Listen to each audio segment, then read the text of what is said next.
All right, again, I'm back again for another segment of Don't Mess with Texas, Volume 1, Part 21. I went to Walmart, everything went well, did a little light shopping, and got caught in the rain. Hell, it started raining hard as hell again, but made it back safely. I got my motherfucking shank, as usual, stay ready.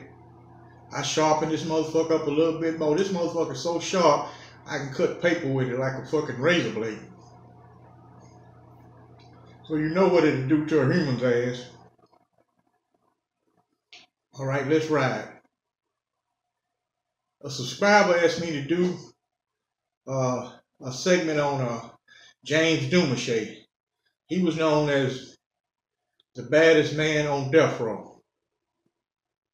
And I knew Dumacher when he was a regular inmate before he got the death penalty. He was at Ramsey. Him and his brother was over there. Eugene Dumacher.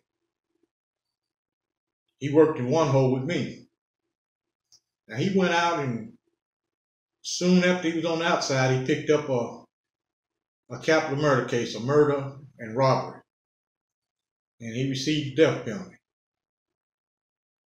Now he already was a big sized guy, but on death row he blew up, man. That guy be doing 5,000 push-ups a day and all that, working out. And on death row they had a guy locked up named Johnny Swift. Now he didn't have a death penalty. He was a martial art expert. Billington was so afraid of this guy until they locked him up. And he had a bad policy of talking shit to the death row guys. Curse them out, tell them he gonna file legal papers for him because he studied a little law. He'd get their case and discuss it all over the run where all the other inmates can know all the facts of this guy's case. So he did Dumacher that same fucking way.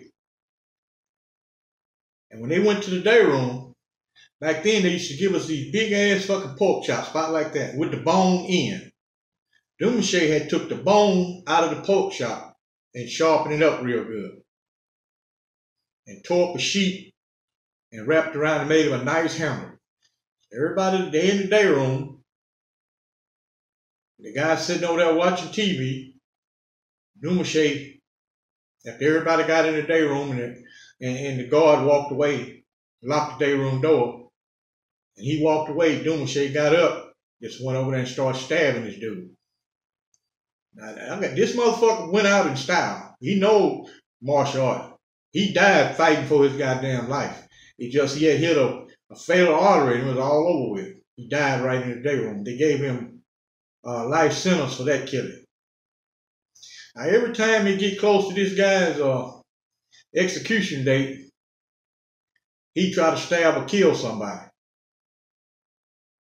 Guy or orderly who just over there to clean up or pass the food out, he'd grab him through the balls and stab him. Now, this is how they broke Dumacher down. They made him think, okay, you win. Start bringing him special food from the officers' dining room. The good fucking food that the guards and the warden eat. And they put Thorazine in it. That's going to break him down to the lowest fucking term. Thorazine will break a fucking elephant down. Guy can't do nothing but sleep all the fucking time. Even when they got ready to execute him, he didn't fight on his way to the gurney. He just laid there. And he didn't have no last words. He didn't say nothing. That's because he's full of fucking Thorazine. And the shit is addictive. If you don't take it, once you take it in a couple months, your whole system is going to be out of whack. But they never told him they was putting Thorazine in his food. That's how they calmed him down. And he was executed. No family members picked up his body, so he buried in Huntsville in Joe Bird Cemetery.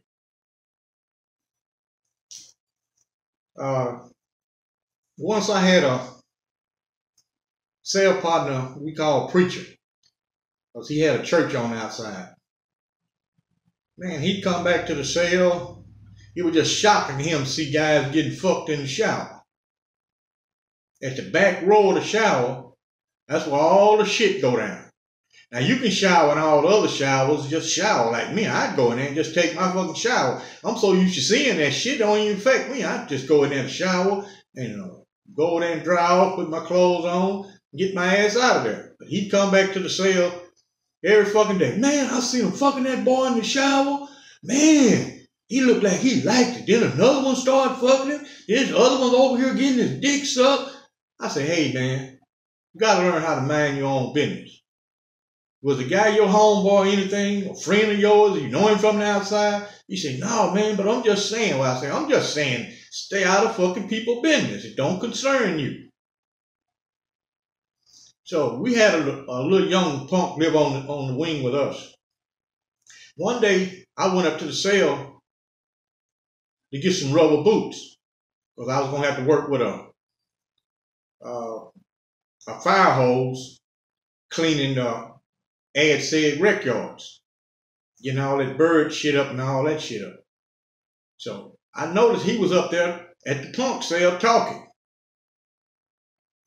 A couple days later, I worked at night, so I'd come in by 3:30 in the morning,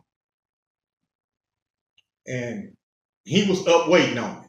He said, man, I got to talk to you, man. I said, what's up, man? He said, man, can you get me moved in the cell with my boy? I said, yo, boy. He said, yeah, man, that's my boy now. He said, man, I didn't know the things that them boys can do. He said, man, I'm finna divorce my motherfucking wife. He said, I done found my calling. He said, I'm divorcing that motherfucker. He said, as soon as I can get in contact with one of my family members and get my money out of that account, he said, I'm divorcing her ass. I got me a new wife. He said, man, I give you $100, you get me moved in that cell. So at night, I had an old lieutenant, and me and him cool as fuck. He the highest ranking officer there at night. Man, he'll make any fucking move for me. So I went and took him his name and number. I told him, I said, you gonna move in the next 30 minutes. Once I leave here going to work, I said, 30 minutes, I guarantee you I'll bring you a move slip back. So I asked the lieutenant, I said, hey, I need my damn cell partner to move over to this. He said, ain't no problem. He wrote the move slip out. He wasn't even a tight move slip. He wrote it out. He said, tell him to hurry up and move before count time. So I came back down there and showed it to the guard so he can open the doors. I went and told him, hey, man, you moving. So they moved him in the cell with the punk. All the shit he talked about flying around, he liked punks. Anyway, he would preach in church service. Boy, he'd get up there and preach, boy. He'd rain fucking brimstone down on everybody. So one Sunday, I said, well, I'm going to attend church service because they got a badass gospel choir. Man, those guys can sing. So I went up there really just for the choir. Man, he up there doing his preaching. Oh, he just hollering and screaming and stomping and all kind of shenanigans. Finally, somebody in the congregation hollered out, you ain't nothing but a fucking dick sucker. Shut your motherfucking mouth up, bitch. He just kept preaching. This dude hollered out again and said, you sucking that punk's dick. That's what you're doing. And he said, what goes on in a man's house stays in his house. Whatever I'm doing it with God's authority. So the dude hollered back, okay, God told you to suck that boy's dick because that's damn sure what you're doing. One word led to another back and forth from the pulpit. Then he took out running out in the congregation at the guy. They started fighting. And you fighting in the church house, you definitely going to lockup. Ain't no if, buts, maybe, probability. Your ass is going to lockup fighting in church. Church, school, and the child hall is basically all you going to get locked up. Any other spot, they might just write you a case or split y'all up, move on to another part of the prison, leave the other one there, or vice versa. Anyway, I saw him about 4 months ago over at Copper Hill. Man, he was looking bad. He had the Parkland hospital band on. He was looking bad as hell. So I asked him, I said, now he asked me for a few dollars. I told him I didn't have it. I'm paying for my gas with a card. I just didn't want to see him pull my money out. So I sit in the car. I said, man, it's hard for me to turn down one of these guys who I know from years ago. I know they probably going through hard times, struggling. So I think I gave him $7. I asked him, I said, where is the boy at? He said, man, he died about 10 years ago of AIDS. So I looked at him, how bad a shape he was in. I said, well, I see why you got out of Parkland Hospital. Then again, back on Ramsey, they brought this little 16-year-old white guy over there. 16 fucking years old. The reason he was sent to the Ramsey Unit, where the big boys was, because he escaped so much from juvenile facilities. Now, his family was rich. People didn't know that. Later on, we found that out. His daddy was a fucking millionaire. Just got tired of him and threw his ass in the system. Got tired of his shit. A 16-year-old kid at Ramsey. Hell, grown fucking men get turned out at Ramsey. You imagine what they gonna do to a 16-year-old kid. Ain't no love gonna be shown toward you unless you fight for your damn self. You got to try. Then no guys will intervene and try to help you out. But you got to take the first step. You want to let roll over and be a punk, they gonna let you be a punk.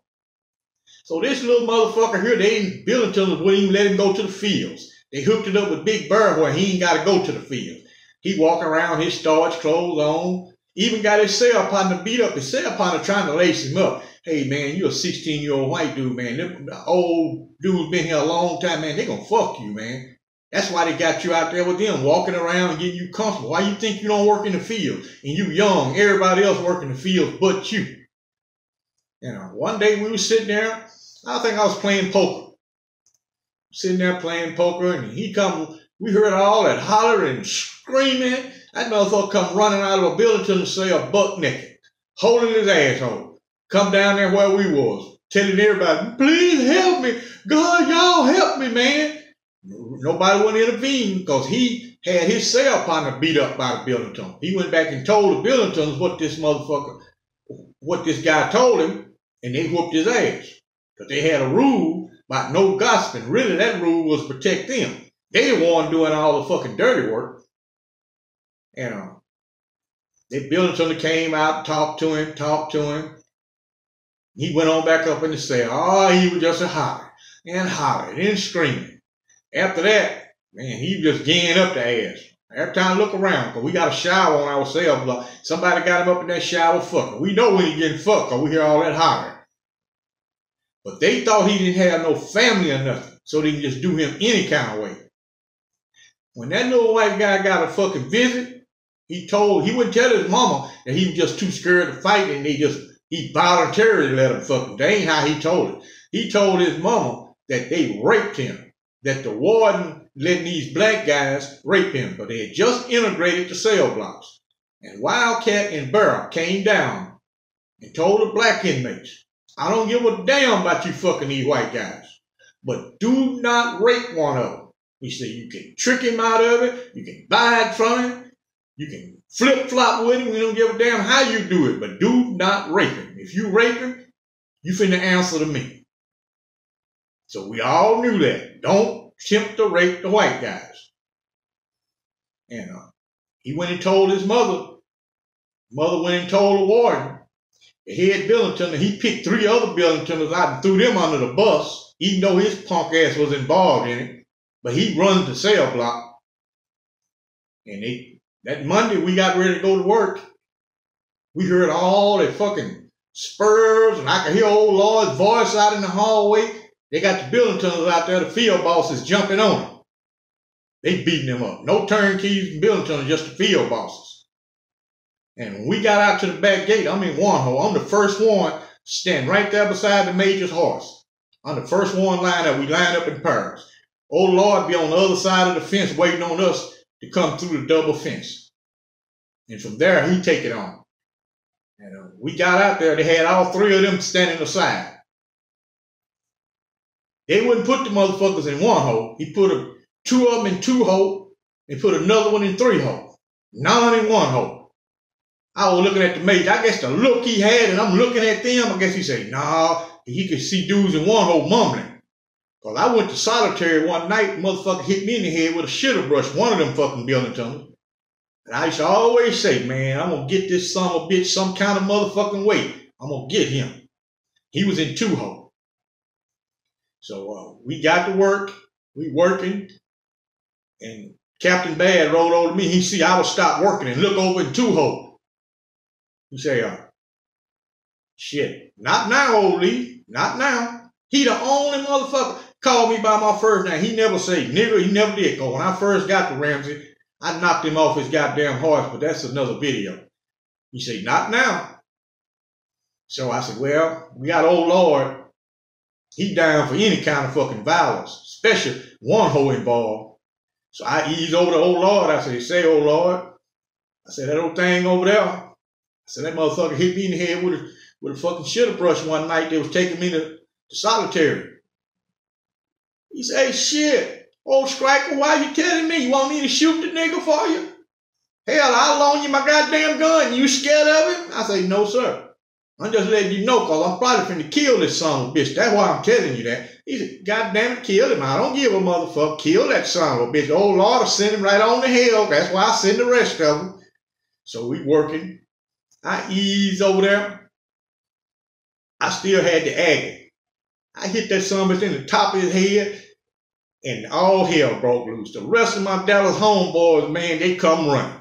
Man, we whooped this motherfucker. Then we went over in 3-hole and got the other motherfucker. Got the other 2. They brought the ambulance and Wildcat. Had to come out there in a truck to take them in. Ramsey, so many people get hurt until they got an ambulance permanently assigned to the Ramsey Unit.